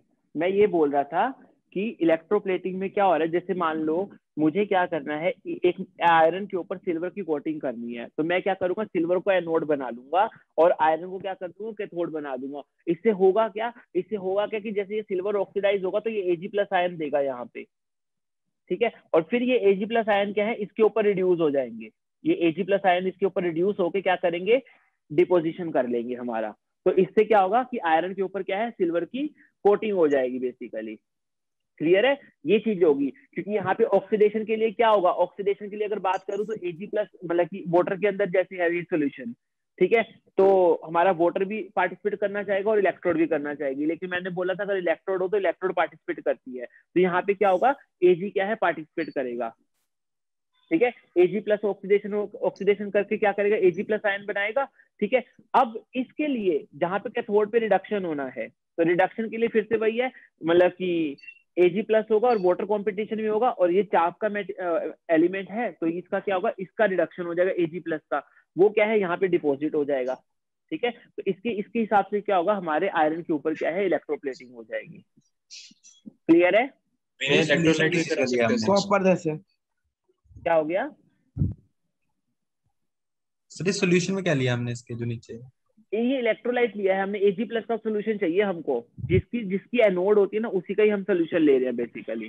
जिसको हमें इलेक्ट्रोप्लेट करना है उसी का ही हमें सोल्यूशन लेना है। Okay sir. सर Clear बिना है? इलेक्ट्रोलाइट के करा सकते हैं किसी केस में? बिना इलेक्ट्रोलाइट के कैसे हो जाएगा, बिना इलेक्ट्रोलाइट अगर नहीं होगा, मान लो अगर ये इलेक्ट्रोलाइट नहीं होता, इन दो इलेक्ट्रोड के बीच में कनेक्शन कैसे बनता, इन दोनों इलेक्ट्रोड के बीच में कनेक्शन क्या, फिर तो सर्किट ही कंप्लीट नहीं है, और जो वाटर सर्किट के ही थ्रू कंप्लीट नहीं है तो फिर तो कुछ होगा ही नहीं। तो इसलिए इलेक्ट्रोलाइट होना तो जरूरी है ना। सिर्फ वाटर से हो सकता है सर? अगर हम इलेक्ट्रोलाइट ना ले, वाटर ले, कोई एक्सेप्शन ऐसी हो? क्या क्या क्या क्या? हम इलेक्ट्रोलाइट ना ले, सिर्फ वाटर ले ले, उस केस में हो सकता है सर कुछ? उस केस में हो सकता है, लेकिन वो उतने अच्छे से नहीं होगा फिर। क्यों, क्योंकि एक तो वाटर ऐसी पुअर कंडक्टर होता है, उसके अंदर कुछ ना कुछ हमें चाहिए होता है। ठीक है, और हम अगर मान लो Ag+ की जगह अब देखो, अब हमें उसमें कुछ ना कुछ तो चाहिए होता है। ठीक है, ये तो हम बोल ही रहे हैं। अगर तुम सोच रहे हो कि हम कुछ Ag+ की जगह कुछ और डाल दें, तो हो सकता है कि वो भी फिर कंपटीशन में आ जाए। ठीक है, Yes, हो sir. सकता है वो भी कंपटीशन में आ जाए, तो इसलिए हम फिर वो क्या करते हैं कि हम Ag+ का ही रखते हैं इसमें। हमेशा नोट कर रखेंगे सर। हाँ, ये चीज होगी हमारी। ठीक है, तो चलो ये चीज हो गई। अब देखो यहाँ पे इलेक्ट्रोप्लेटिंग का कंसेप्ट तो क्लियर हो गया मुझे, लेकिन यहाँ पे एक और चीज बतानी थी, होगा क्या। ये मेटल देखो, मैंने क्या कहा था, जैसे पीछे भी बताया था कि एनोड की जो थिकनेस है वो तो डिक्रीज होती रहेगी, एनोड की जो वो तो थीन होती रहेगी बेसिकली, वो तो धीरे धीरे खत्म होती रहेगी, और जो Yes, कैथोड sir. होगी उसकी थिकनेस क्या है, बढ़ती इंक्रीज रहेगी। करेंगे। हाँ, थिकनेस उसकी क्या है, बढ़ेगी। तो अब मैं यहाँ पे ना थिकनेस निकाल सकता हूँ कि मेटल जो डिपॉजिट हुआ है उसकी कितनी थिकनेस है। ठीक है, मैं मेटल की डिपॉजिट हुआ है उसकी कितनी थिकनेस है, देखो कैसे निकालता हूँ।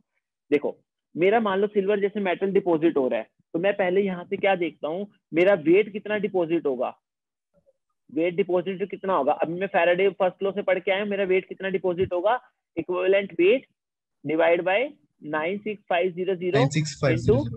IT, यही होगा मेरा वेट डिपॉजिट, है ना। Yes, मेरा sir. वेट डिपॉजिट यही होगा। अगर मैं इसको डेंसिटी की टर्म में डील करूं तो डेंसिटी की टर्म में मेरा वेट कितना डिपॉजिट होगा? वेट मास क्या होता है बेसिकली? डेंसिटी इनटू वॉल्यूम ही तो होता है। तो ये density Yes. Of metal into volume of metal कितना होगा? यही चीज है। अब डेंसिटी ऑफ मेटल वो तो चलो हमें पता ही होगी। वॉल्यूम ऑफ मेटल कैसे निकाल सकता हूं मैं? तो वॉल्यूम ऑफ मेटल देखो क्या होगा, मैं इसको लिख सकता हूँ एरिया इंटू थिकनेस। बताओ, एरिया इंटू थिकनेस लिख सकता हूँ कि नहीं लिख सकता Yes, वॉल्यूम को? बट यहाँ पे ध्यान रखना, थिकनेस की बात हो रही है तो थिकनेस वो मेटल का ले रहे हैं जो डिपॉजिट हो रहा है। जैसे यहाँ पे सिल्वर डिपॉजिट हो रहा है। एरिया जो हम देख रहे हैं, एरिया वो देख रहे हैं जितना डिपॉजिट हुआ है किसका? आयरन का। जिसका जितना आयरन का देख रहे हैं, ठीक है। ये एरिया ऑफ द मतलब ऑब्जेक्ट है जिसको हम फोकस में कर रहे हैं, जिसके ऊपर हम प्लेटिंग कर रहे हैं बेसिकली। तुम खुद देखो ना, अगर मान लो मैं ये इलेक्ट्रोड है, ठीक है, मुझे क्या करना है बेसिकली, ये निकालना है कि ये थिकनेस कितनी है इसकी, ठीक है, मतलब मैंने वॉल्यूम निकालना है बेसिकली। तो ये तो मैं देख लूंगा कितना ठीक है। दूसरा क्या देखूंगा, एरिया इसका रोड का कितना डिपॉजिट हो रखा है। रोड मतलब कि कितना जो इलेक्ट्रोड जिसके ऊपर है वो एरिया कितना है, ठीक है, उसका एरिया निकाल लूंगा। तो उसके हिसाब से मैं देखूंगा फिर कि मल्टीप्लाई करके दोनों को कि वॉल्यूम कितना आ रहा है बेसिकली। तुम्हें बस इतना ध्यान रखो, एरिया इंटू जो थिकनेस है हमारा वॉल्यूम होता है ना बेसिकली, ठीक है, एरिया इंटू थिकनेस हमारा वॉल्यूम होता है। तो वॉल्यूम ऑफ मेटल में कैसे निकाल दूंगा कि एरिया कितना वो कवर कर रहा है, एरिया कितना कवर कर रहा है वो तो इलेक्ट्रोड के हिसाब से पता चल जाएगा कि इलेक्ट्रोड का एरिया इतना था, अभी इतना हो गया, कितना कवर हुआ वो देख लेंगे हम, ठीक है। अब थिकनेस क्या है, थिकनेस उसकी हो जाएगी जो मेटल डिपॉजिट हो रहा है उसकी थिकनेस देख लेंगे। तो ये सर हमारा क्या बन गया? एक्चुअली सर सर बोलो। जरूरी तो नहीं है ना सर कि यूनिफॉर्म डिपॉजिट हो, नॉन नहीं यूनिफॉर्मली नहीं, तो deposit हो। हाँ यूनिफॉर्मली डिपॉजिट में मान रहे नहीं है, लेकिन हम क्या है, जब भी हम ऐसे सरफेस केमिस्ट्री भी सरफेस पे रिएक्शंस पढ़ते हैं तो हम यही मान के चलते हैं कि हमारी जो लेयर बन रही है ना वो यूनिफॉर्म ही बन रही है, ठीक है, हम ये मान के चलते हैं। ठीक है, ये चीज है। आगे तुम सरफेस केमिस्ट्री में भी पढ़ोगे, वहां पे भी देखोगे जब भी हम एड्सॉर्प्शन वगैरह से मान के चलते हैं तो हम यही मान के चलते हैं कि हमारी जो लेयर बन रही है वो 1 एटम थिक बन रही है या 1 मॉलिक्यूलर थिक बन रही है बस, ठीक है, ये चीज मान के चलते हैं हम। तो देखो यहाँ पे क्या हो गया, डेंसिटी ऑफ मेटल हो गया हमारा बेसिकली। एरिया क्या हो जाएगा, ए ले लिया हमने, ठीक है, थिकनेस को हमने क्या है एल मान लिया, मान लो। ये मेरा क्या हो गया, वेट डिपॉजिट हो गया यहाँ पे। अब मैं दोनों से 1 और 2 से अगर देखूं, 1 और 2 से अगर मैं बात करूं तो मेरा क्या आ जाएगा, density of metal into area into L. ये किसके बराबर हो जाएगा, equivalent weight by 96500 into IT, ठीक है। तो यहाँ से मैं क्या है थिकनेस निकाल सकता हूँ कि मेरा मेटल जो है कितनी थिक लेयर बना रहा है बेसिकली, कितना वो थिकनेस क्रिएट कर रहा है। ये आ जाएगा मेरा डेंसिटी इंटू एरिया। क्लियर है, यहाँ तक क्लियर है? बोलो। सर एक बार ये बता दीजिए कि एरिया कौन सा लेना है? अरे एरिया कुछ नहीं, जितना उसने कवर किया है, इलेक्ट्रोड का जितना एरिया उसने कवर किया है ना वो लेना है बस। जैसे मान लो वो यहीं तक ही डिपॉजिट हुआ है जैसे, तो ठीक है, कितना एरिया उसने कवर किया वो लेना है हमको बस, ठीक है, सर। ये चीज है। चलो ये हो गया। ऐसे हम क्या है थिकनेस भी निकाल सकते हैं कि हमारी मेटल जो जो डिपॉजिट हो रही है वो कितनी थिक लेयर बना रही है, कितनी नहीं बना रही है, ठीक है, ये चीज है। चलो देखो अब इसका एक क्वेश्चन देख लेते हैं, फिर चीज क्लियर हो जाएगी हमको। और थोड़ा देखो जरा,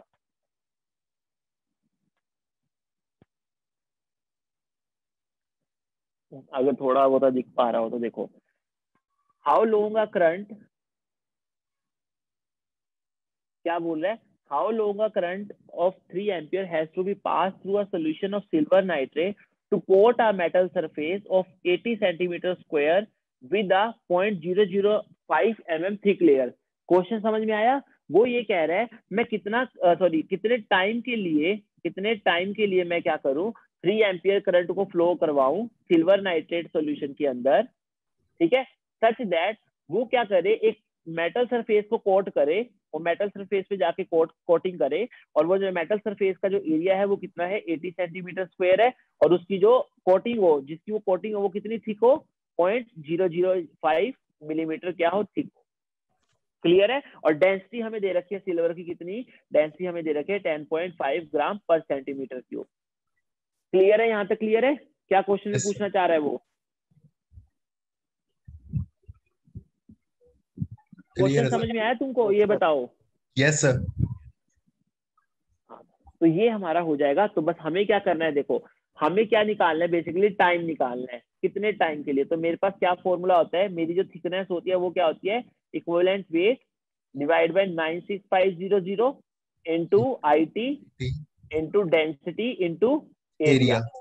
ठीक है, यहाँ पे है मुझे निकालना क्या है, बेसिकली मुझे निकालना है टाइम। ठीक है, मुझे क्या निकालना है, मुझे निकालना है बेसिकली टाइम निकालना है। तो मुझे सब कुछ दिया हुआ है, देखो थिकनेस मुझे दे रखी है 0.005, इसको क्या कर लेना ना 0.005 मिलीमीटर, इसको सेंटीमीटर में बदल लेना। क्यों? क्योंकि डेंसिटी भी सेंटीमीटर में है और एरिया भी सेंटीमीटर में है, तो इसको सेंटीमीटर में बदल लेना। ये क्या आ जाएगा 0.5 सेंटीमीटर, सॉरी 0.5 नहीं आएगा, ये एक बढ़ जाएगा 0.0005 सेंटीमीटर हो जाएगा, ये हो जाएगा। ठीक है, एरिया हमको दे रखा है कितना 80 सेंटीमीटर स्क्वायर। ठीक है, डेंसिटी हमको दे रखी है कितनी 10.5 ग्राम पर सेंटीमीटर क्यूब। ठीक है, ये चीज हो गई। करंट हमको दे रखा है कितना 3 एम्पियर दे रखा है। 3 अब हाँ, अब देखो इक्विवेलेंट वेट की बात करते हैं। किसकी बात हो रही है, किसकी कोटिंग करनी है, सिल्वर की कोटिंग करनी है ना, सिल्वर की कोटिंग करनी है। और सिल्वर की जो कोटिंग करनी है उसमें वो क्या लिया हो, सिल्वर नाइट्रेट लिया हो, यानी Ag+ लिया हुआ है। एक इलेक्ट्रॉन खाएगा और Ag सॉलिड बनाएगा, तो यानी इसके जब इसका कोटिंग हो रहा है तो इसका जो सिल्वर का एन फैक्टर आ रहा है वो कितना निकल के आ रहा है, 1 निकल के आ रहा है इसका एन फैक्टर। ठीक है, तो इसका इक्विवेलेंट वेट कितना हो जाएगा, इसका इक्विवेलेंट वेट कितना हो जाएगा, मोलर वेट डिवाइड बाय 1, यानी मोलर वेट के बराबर ही आएगा ये। और मोलर वेट कितना होता है सिल्वर का 108। बस सब कुछ दे दिया, सिर्फ हमें T निकालना, तो हम निकाल लेंगे, कोई दिक्कत ही नहीं है हमको। Yes sir. क्लियर है, यहाँ तक क्लियर है? Yes sir. ठीक है, तो ये हमारा क्या हो गया बेसिकली, उसका ये चीज हो गई, करंट उसका थिकनेस की बात हो गई हमारी। ठीक है, अभी हम चलते हैं करंट एफिशिएंसी पे। अब एक छोटा सा टॉपिक हो रहा है जिसमें हम क्या है करंट एफिशिएंसी की बात करेंगे। फिर हमारा क्या है फर्स्ट, बोलो कोई कुछ बोल रहा था? No sir. No sir. ठीक है, तो अब हम बात करते हैं करंट एफिशिएंसी की। ठीक है, और फिर हमारा first law of Faraday of law of electrolysis खत्म हो जाएगा। ठीक है, और फिर हम सेकेंड लॉ पे चलेंगे। ठीक है, तो अभी करंट एफिशिएंसी देखते हैं, करंट एफिशिएंसी क्या होता है। देखो करंट एफिशिएंसी को समझना अभी।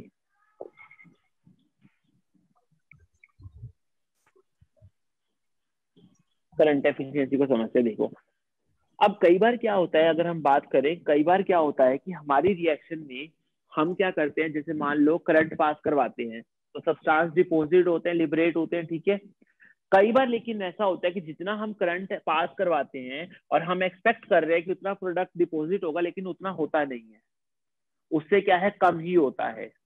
ठीक है, तो इसका मतलब क्या हुआ कि हमारा करंट एफिशिएंसी है, जो मतलब हमारे करंट ने काम करना था बेसिकली, ठीक है, वो अपना पूरा 100% नहीं दे पाया, उसकी एफिशिएंसी कम हो गई। ठीक है, कैसे कि एग्जांपल से समझाता हूँ, देखो जरा। रेजिस्टेंस के कारण?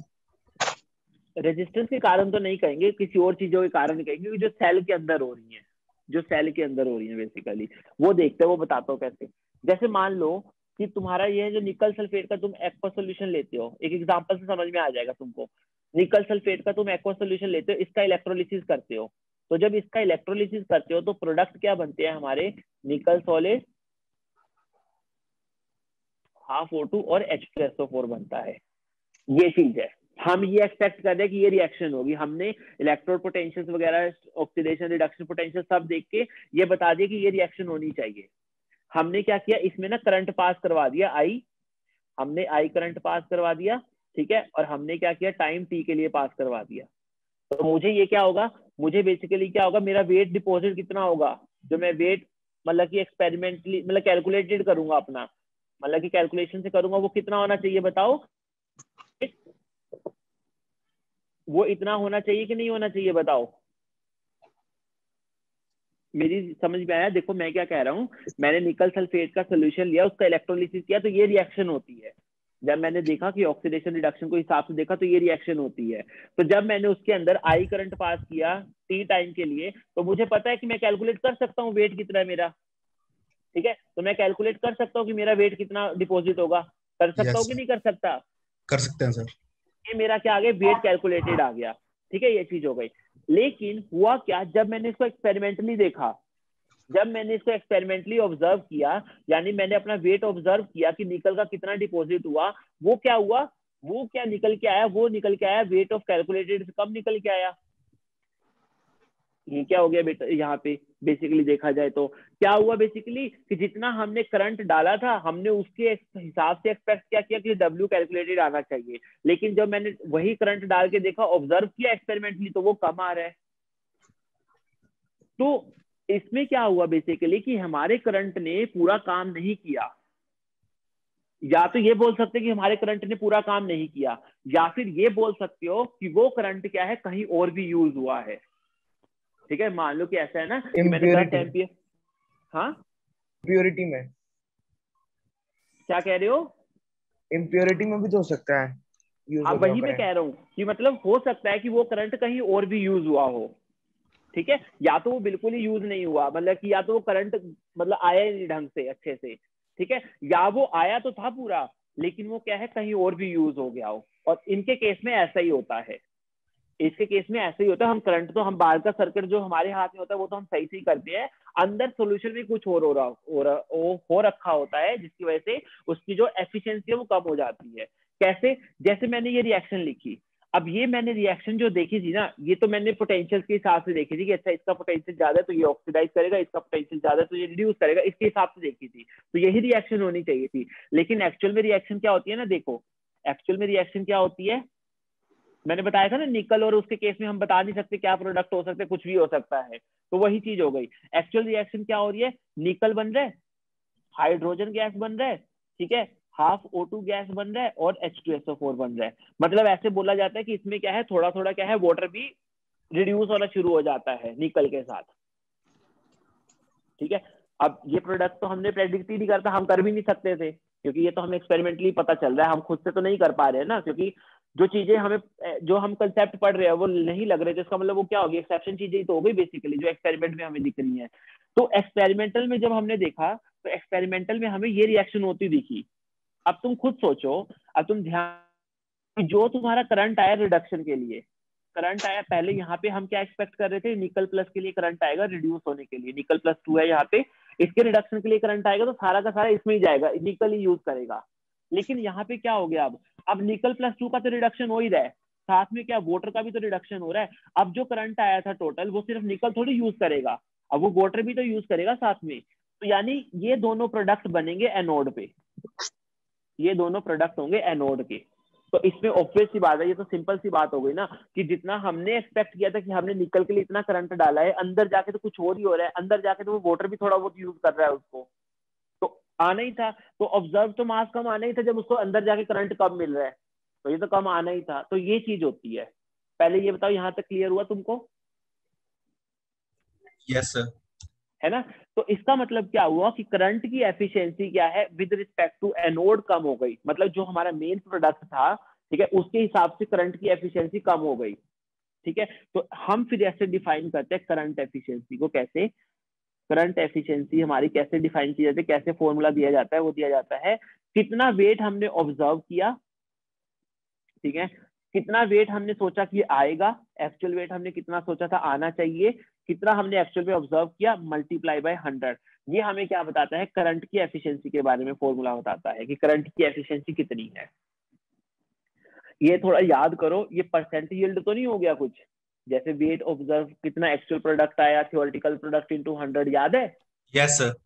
ये परसेंटेज यील्ड वाला जैसा हो गया। वहां पे हम ये देखते हैं कितना परसेंट यील्ड आया हमारी रिएक्शन में, ठीक है, यहाँ पे उसको हमने क्या है करंट एफिशिएंसी बोल दिया कि करंट ने कितना काम किया बेसिकली ढंग से। वही चीज हुई कि नहीं हुई? Yes sir. यस तो सर। ये हमारी हो गई करंट एफिशिएंसी की बात। क्लियर है? यहाँ तक क्लियर है? Yes sir. यस तो सर। ऐसे हम निकालते करंट एफिशिएंसी। अगर मान लो ना वो तुम्हें बोल देना कि जैसे कि तुम्हारी मान लो इस रिएक्शन की करंट एफिशिएंसी क्या है 50% है, तो तुम्हें अगर मान लो ये बोल दिया जाए ना कि तुमने उसने 100 एम्पियर करंट दिया है, 100 एम्पियर करंट दिया है, तो तुम बोलो तुम एक्चुअल में कैलकुलेशन के लिए कितना यूज करोगे, 50 एम्पियर। हाँ, या वो अगर ऐसा बोल दे तुम अगर करंट को 100 ही यूज करना चाहते हो, तो ये ध्यान रखना कि अगर वो बोल दे 50% एफिशिएंसी है और अगर तुमसे बोल दे कि 100 एम्पियर करंट यूज करके तुम्हारा 10 मोल बनना चाहिए, लेकिन एक्चुअल में कितना बनेगा तुम्हारा, वो 5 मोल बनेगा।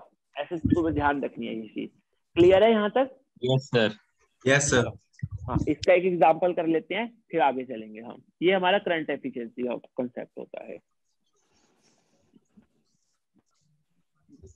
चलो देखो, ये है जैसे वो क्या बोल रहा है, अ current of 3 ampere was passed for 2 hours through a solution of copper sulphate dot 3 gram of copper plus 2 ions were discharge at the cathode, calculate the current efficiency. देखो ऑब्वियसली बात है, वो तुम्हें जैसे उसमें होता था ना, याद करो परसेंट यील्ड में, वो तुम्हें एक्सपेरिमेंटल यील्ड तो हमेशा ही देता था, वो कभी नहीं कहता तुम कैलकुलेट करो, क्योंकि वो एक्सपेरिमेंट करके दे रहा है। वो हमसे थ्योरेटिकल कैलकुलेट करवाता था हमेशा, और फिर हम थ्योरेटिकल कैलकुलेट करके परसेंट यील्ड निकालते थे। यहाँ पे भी वही होगा, जो वो ऑब्जर्व वाला वेट होगा ना, वो हमें हमेशा देगा, क्योंकि ऑब्जर्व वेट तो उसने एक्सपेरिमेंटली देखा है ना, हमें थोड़ी पता है क्या है, तो वो हमेशा हमें देगा ही देगा। वो हमसे हमेशा क्या कैलकुलेट करवाएगा, ये W कैलकुलेटेड, कि पहले तुम निकालो कि तुम्हारा वेट आना कितना चाहिए था और तुम्हें एक्सपेरिमेंट में मिल कितना रहा, फिर तुम करंट एफिशिएंसी बताओ। तो उसने वही चीज कर रखी है। देखो उसने क्या बोला है कि मैंने करंट कितना पास किया, 3 एम्पियर पास किया फॉर 2 आवर्स। पहले तो मैं चार्ज देख लेता हूँ, मैंने कितना चार्ज पास किया है। चार्ज क्या हो गया, करंट इंटू टाइम, कितना हो गया 3 एम्पियर इंटू टाइम कितना 2 आवर्स है, सेकंड में चेंज करना पड़ेगा, तो सेकंड में ये हो जाएगा 2 × 6 इंटू 60 इंटू 60, ये आ गया 21600 कूलम। इतना चार्ज पास किया। अब ऑब्वियस ही बात है, कुछ सोचना ही नहीं है क्या इलेक्ट्रोलिसिस का प्रोडक्ट बनेगा, हमें नहीं देखना, हमने क्वेश्चन करना है सीधा। उसने सीधी सी बात है, वो Cu+2 बोले डिस्चार्ज हो रहे हैं, तो Cu+2 तो ऑब्वियस ही बात है ऑक्सीडाइज तो करेगा नहीं, वो तो रिड्यूस ही करेगा। वो रिड्यूस होके क्या कर रहा है, कॉपर बना रहा है, और उसको रिड्यूस होने के लिए कितने इलेक्ट्रॉन चाहिए, 2 मोल ऑफ इलेक्ट्रॉन चाहिए। अब यहाँ से क्या हो गया, यहाँ से क्या पता चला कि 2 मोल ऑफ इलेक्ट्रॉन हमें क्या दे रहा है, 1 मोल ऑफ कॉपर दे रहा है, ठीक है। यानी 2 मोल ऑफ इलेक्ट्रॉन क्या होगा, 2 फैराडे चार्ज, ठीक है। 2 फैराडे ऑफ चार्ज हमें क्या दे रहा है,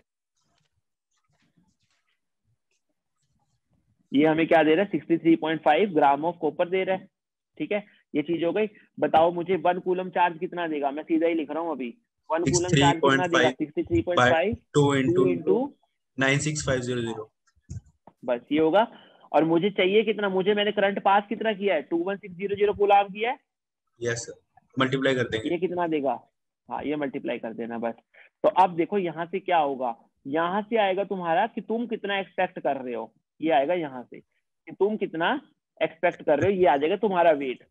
तुम्हें मिला कितना एक्चुअल में, 3 ग्राम। तो तुम करंट एफिशिएंसी कैसे निकालोगे, करंट एफिशिएंसी को सी से लिख रहा हूँ अभी मैं, कैसे निकालोगे, कितना ऑब्जर्व हुआ तुम्हें, 3 ग्राम हुआ, कितना तुम्हें मिलेगा वो यहाँ से निकलेगा, वो यहाँ रखोगे, मल्टीप्लाई बाय 100 कर दोगे, बस ये करना है तुमको। इससे तुम्हारी क्या है, करंट एफिशिएंसी आ जाएगी, ठीक है। कि तुम्हारा एक्चुअल में करंट ने कितना काम किया है, मतलब वो कितना सही तक उसने काम किया, मतलब उसने 50% किया है, कि जितना आ रहा था उसका वो 50% ही लग पाया।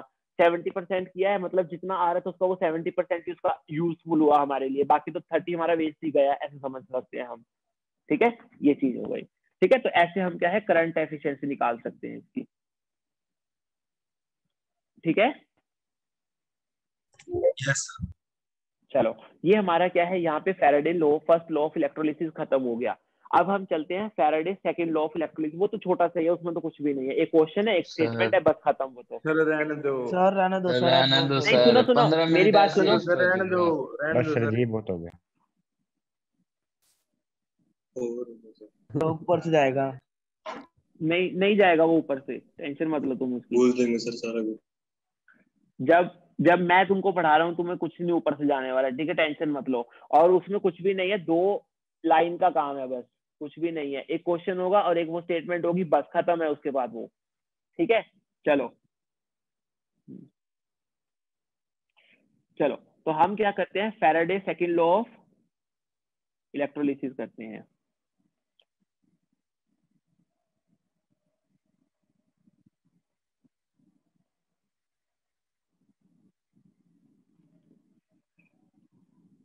Faraday second law of electrolysis की अगर हम बात करें, ठीक है, तो Faraday second law of electrolysis हमको क्या बोलता है, ये हमको बोलता है कि देखो, ये क्या कहता है कि अगर मान लो मैंने 2 इलेक्ट्रोलाइट ले लिए, मान लो मैंने यहाँ पे AgNO3 ले लिया, ठीक है, यहाँ पे मैंने मान लो NaNO3 ले लिया, ठीक है, ये चीज हो गई। तो ये क्या बोलता है कि अगर तुम दोनों इलेक्ट्रोलाइट में same quantity of electricity pass करो, same quantity of electricity pass करने का मतलब क्या है कि तुम इसमें भी क्यू चार्ज दो इसको, तुम इसमें भी क्या करो, क्यू चार्ज फ्लो करवाओ, ठीक है, क्यू चार्ज फ्लो करवाओ।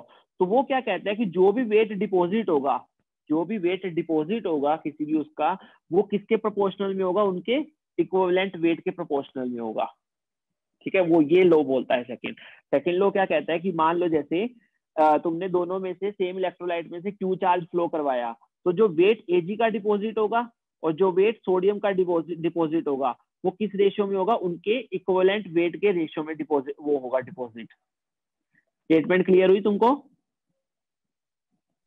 यस सर एक बार दोबारा बताना है। दोबारा हाँ। बताना सर। बताता हूँ देखो, वो क्या कह रहा है कि मान लो तुमने दो अलग अलग इलेक्ट्रोलाइट ले लिए, ठीक है, और तुमने दोनों में से क्या किया, इलेक्ट्रिसिटी पास करवाई, इलेक्ट्रिक करंट पास करवाया, यानी दोनों का इलेक्ट्रोलिसिस करवाया, लेकिन एक कंडीशन के साथ कि सेम चार्ज पास किया दोनों में से, ठीक है, सेम चार्ज पास किया।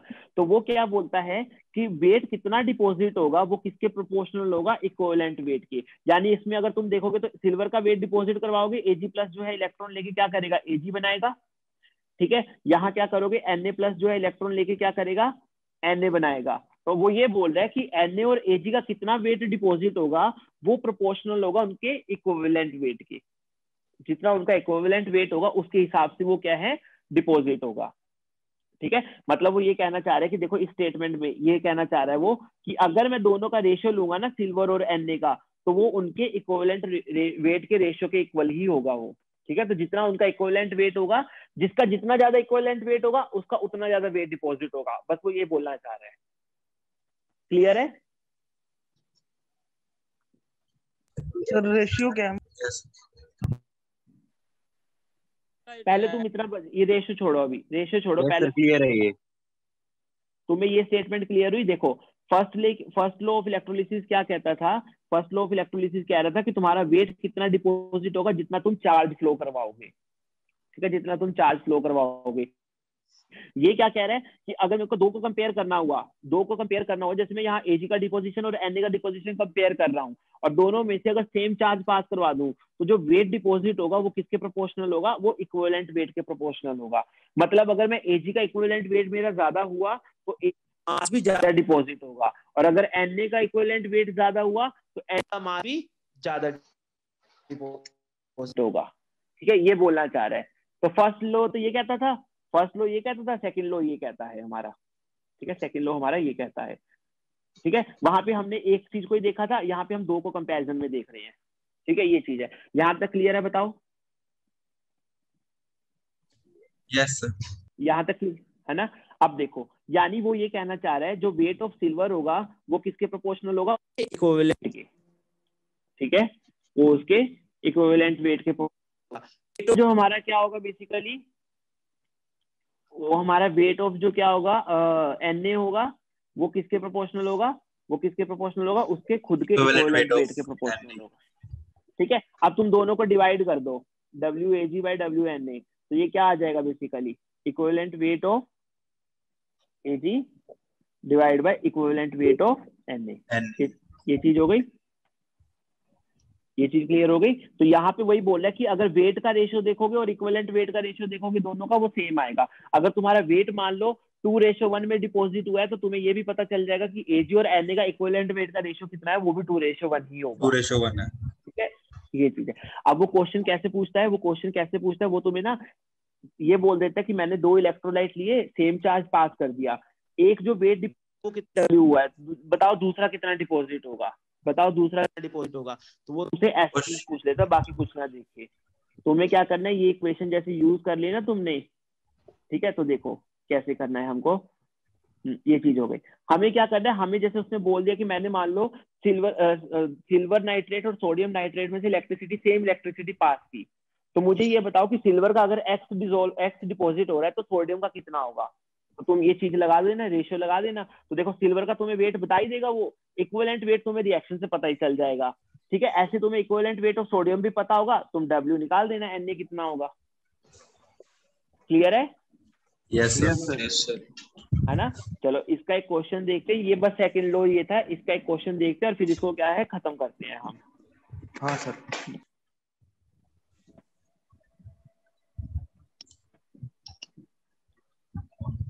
ठीक है।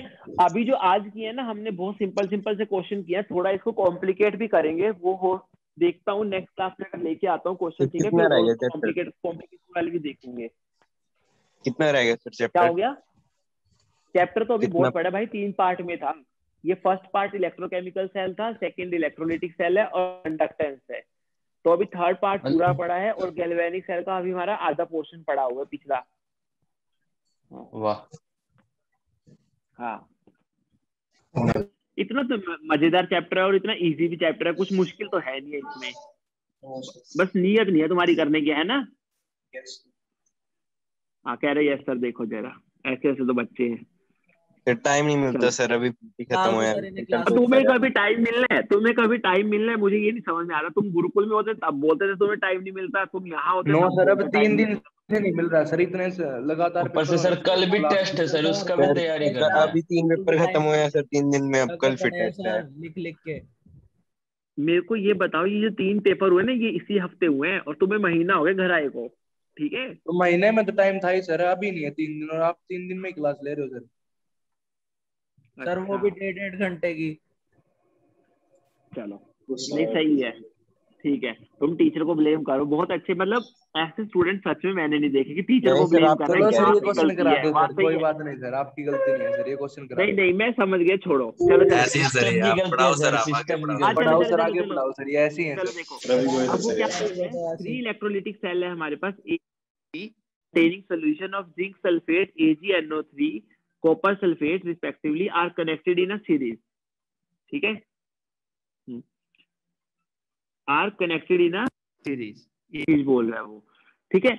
A steady current of 1.5 ampere was passed through them until 1.545 gram of silver deposited at the cathode of the cell B, ठीक है। How long did the current flow and what mass of copper and zinc were deposited? देखो चलो, पहले तो उसने क्या पूछा ये बताओ, कितनी देर तक करंट फ्लो किया गया है। उसने क्या बोला, देखो क्वेश्चन समझा देता हूँ। उसने क्या बोला है, ABC 3 इलेक्ट्रोलिटिक सोल्यूशन लिए हैं, तीनों सीरीज, ठीक है, सीरीज में हमने कनेक्ट किए हैं। तो उसने क्या बोला, स्टडी करंट ऑफ 1.5 एम्पियर। उसने बोला है कि हमने जो करंट दिया है वो कितना दिया है, 1.5 एम्पियर दिया है, ठीक है। और तब तक पास करवाया है तब तक हमारा क्या है, जो सिल्वर है वो क्या है, 1.45 ग्राम डिपॉजिट ना हो जाए, यानी वेट ऑफ एजी कितना है, इतना डिपॉजिट ना हो जाए, तब तक हमने पास करवाया है। तो वो कह रहा है कि टाइम बताओ कितना पास करवाया होगा। तो देखो फर्स्ट लो लगा दो कि उसने क्या बोलता है कि W हमारा कितना डिपॉजिट होता है, मतलब कि वो किसके बराबर होता है, equivalent weight 96500 into IT। Weight मुझे पता है सिल्वर का कितना डिपॉजिट हुआ है, 1.45 हुआ है, ये वेट सिल्वर का है ना, हाँ 1.45 डिपॉजिट हुआ है। इक्विवेलेंट वेट मुझे पता ही है, देखो AgNO3 है, AgNO3 में Ag प्लस में वो इलेक्ट्रॉन लेके Ag बनाएगा, तो N फैक्टर 1 है, तो इक्विवेलेंट वेट कितना आ जाएगा, मॉलिक्यूलर वेट के बराबर आ जाएगा, ठीक है। ये चीज हो गई, ये मुझे पता है, ये मुझे पता है, करंट मुझे पता है, टाइम निकालना है मुझको बस। Yes sir. चलो आ गया, फर्स्ट पार्ट आ गया। अब वो Yes, दूसरी sir. चीज पूछ रहा है, what mass of copper and zinc were deposited, कितना mass of copper and zinc को मैं डिपॉजिट करूं, मुझे ये बताओ, ठीक है। मतलब मास ऑफ कॉपर पूछ रहा है, यानी वेट ऑफ कॉपर पूछ रहा है, वेट ऑफ जिंक पूछ रहा है। अब मुझे बताओ मैं कैसे करूंगा इसको। देखो दो चीजें हैं, दो चीजें कितने लोग लगाएंगे? या चार्ज भी तो मैं ये फॉर्मूला लगा दूं, या तो मैं दोनों पे ये फॉर्मूला लगा दूं, क्योंकि मुझे करंट तो पता चल ही गया और मुझे टाइम भी पता चल गया, या तो मैं ये फॉर्मूला लगा के कर दूं। लेकिन एक दिक्कत है, मुझे ये नहीं पता कि तीनों में से करंट सेम गया है कि नहीं, मुझे ये नहीं पता। मैं सेकंड लो भी लगा देता, मुझे ये नहीं पता कि सेम ही जाएगा। हाँ ये चीज ध्यान रखनी है। यहाँ पे लिखा है, उसने सीधा नहीं दिया कि उसने सेम चार्ज पास किया, उसने ये बोल दिया कि सीरीज में लिखा है, सीरीज में रखे हैं हमने, और सीरीज में तुमको पता है, तुमने पढ़ा होगा कि करंट क्या है, सेम जाता सेम रहता है ना। तो इसका Yes, मतलब sir. यहाँ से समझ आना कि अब हम सेकंड लो लगा सकते हैं। सेकंड लो क्या कहता है कि वेट ऑफ, और मैं क्या कर दूं, इक्विवेलेंट वेट ऑफ कॉपर, वो किसके इक्वल होगा, weight of silver divide by equivalent weight of silver होगा कि नहीं होगा। अगर मैं मान लो किसको कंपेयर कर रहा हूँ, मैं A और B को ले रहा हूँ, अभी मैं सिर्फ B और C को ले रहा हूँ। B में AgNO3 था और इसमें कॉपर सल्फेट था, मैं इनको ले रहा हूँ। तो मुझे पता है अगर इन दोनों में से सेम क्वांटिटी पास होगी तो मैं ये लिख सकता हूँ, ये इक्वेशन लिख सकता हूँ इनके लिए कि W by equivalent weight of copper is equal to WAg of equivalent weight of Ag। लिख सकता हूँ कि नहीं लिख सकता, ये बताओ पहले। लिख सकते हैं लिख सकते हैं, हाँ या ना में बोल लो। Yes sir. Yes sir. ठीक है, तो ये चीज हो गई। अब मुझे वेट ऑफ Ag पता है 1.45 ग्राम है, मुझे इक्विवेलेंट वेट ऑफ सिल्वर भी पता है, मुझे इक्विवेलेंट वेट ऑफ कॉपर निकालना है। यहाँ पे देखना कॉपर का थोड़ा इक्विवेलेंट वेट कैसे आएगा। कॉपर क्या है +2 में है। अब जब ये 2 इलेक्ट्रॉन खाएगा तो ये क्या करेगा, CO सॉलिड बनाएगा, तो इसका n फैक्टर 2 हो जाएगा। यहाँ पे कहीं तुम सबका 1 ले लो, अलग अलग रिएक्शन में अलग अलग के उसका देखना कितना क्या है, तो इसका n फैक्टर 2 हो जाएगा। तो इसका इक्विवेलेंट वेट कितना आ जाएगा, मोलर वेट बाय 2। ठीक है, ये चीज हो गई। और तुम यहाँ से वेट ऑफ कॉपर निकाल लोगे। सेम तुम जिंक का निकाल लोगे, तो जिंक के लिए तुम्हारे पास या कॉपर यूज कर लो या फिर वो सिल्वर यूज कर लो, तुम्हारी मर्जी है, क्योंकि दोनों ही है तुम्हारे पास। तुम यहाँ पे कॉपर यूज कर लो, ठीक है, और या तुम क्या है, अगर तुम चाहो तो तुम सिल्वर भी यूज कर सकते हो, तुम्हारी मर्जी है वो। ठीक है ना। हाँ, और जिंक का भी n फैक्टर कितना रहेगा, 2 रहेगा, क्योंकि Zn +2 में है यहाँ पे। ठीक है, क्लियर है ये क्वेश्चन, क्लियर है? Yes sir. ठीक है। हाँ, ये क्वेश्चन अभी ये तो हमने क्या है थोड़े सिंपल से किया है, थोड़ा थोड़ा आइडिया लग जाए कैसे यूज करना है इसको हमें। ठीक है, ये चीज है। ठीक है, हम बाकी तो क्या है इसको थोड़ा और कॉम्प्लिकेटेड से क्वेश्चन देखेंगे, वो हम नेक्स्ट क्लास में देख लेंगे। यहाँ तक कुछ दिक्कत हो तो बताओ। No no sir. Sir. No sir. ठीक है। Yes sir.